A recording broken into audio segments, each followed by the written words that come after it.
பிரியமானவர்களே, இயேசு கிறிஸ்துவின் நாமத்தில் உங்களுக்கு என் அன்பின் வாழ்த்துக்கள். எப்படி இருக்கிறீங்க? நல்லா இருக்கிறீங்களா?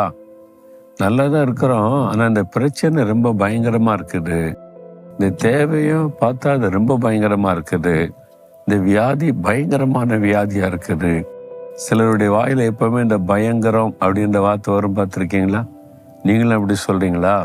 என் பிரச்சனை ரொம்ப பயங்கரமாக இருக்குது ஐயா, பிசாசு போராட்டம் பயங்கரமா இருக்குது அப்படின்னு ஏதோ ஒரு பிரச்சனை பயங்கரமா காணப்படுகிறது.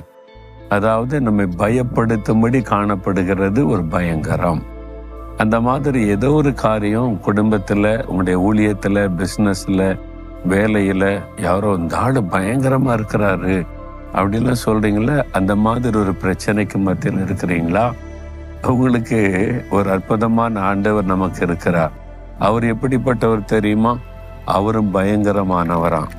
வேத புஸ்தகத்துல உபாகமம் 7:21 உங்கள் தேவனாகிய கர்த்தர் உங்களுக்குள்ளே இருக்கிறார், அவர் வல்லமையும் பயங்கரமுமான தேவன்.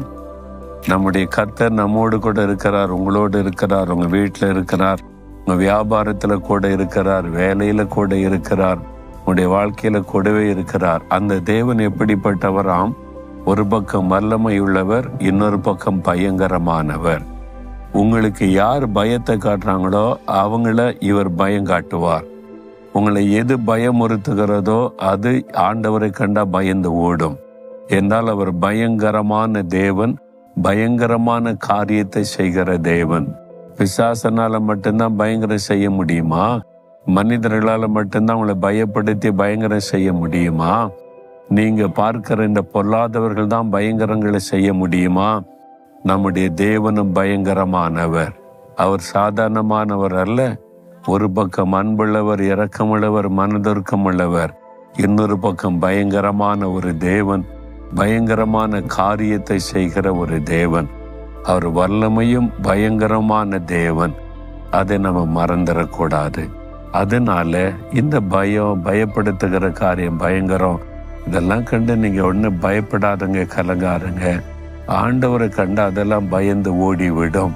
உங்களுடைய வியாதியா இருக்கட்டும், பொல்லாத மனிதர்களா இருக்கட்டும், பொல்லாத பிசாசா இருக்கட்டும், அதெல்லாம் மாறி உங்களுக்கு ஒரு நிம்மதியா சமாதானமா இருக்கிற சூழ்நிலையை பயங்கரமான தேவன் உண்டாக்கி விடுவார். அவர் பயங்கரமான காரியத்தை செய்கிற அற்புதமான ஒரு தேவன்.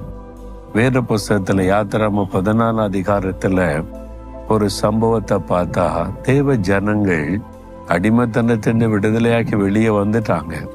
எகிப்தை விட்டு வெளியே வந்து கடற்கரையில பாளையம் இறங்கி இருக்கிறாங்க. பார்வோனுடைய சேனைனால பயங்கரம்.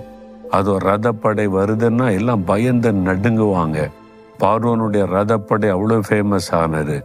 இந்த சாதாரண ஜனங்களை அடிமைப்படுத்த தன் ரத படைகளை திரட்டி கொண்டு பார்வோன் வருகிறான். அந்த சத்தமும் அந்த இராணுவத்தின் இறைச்சலும் இவர்களை பயப்படுத்துகிறது.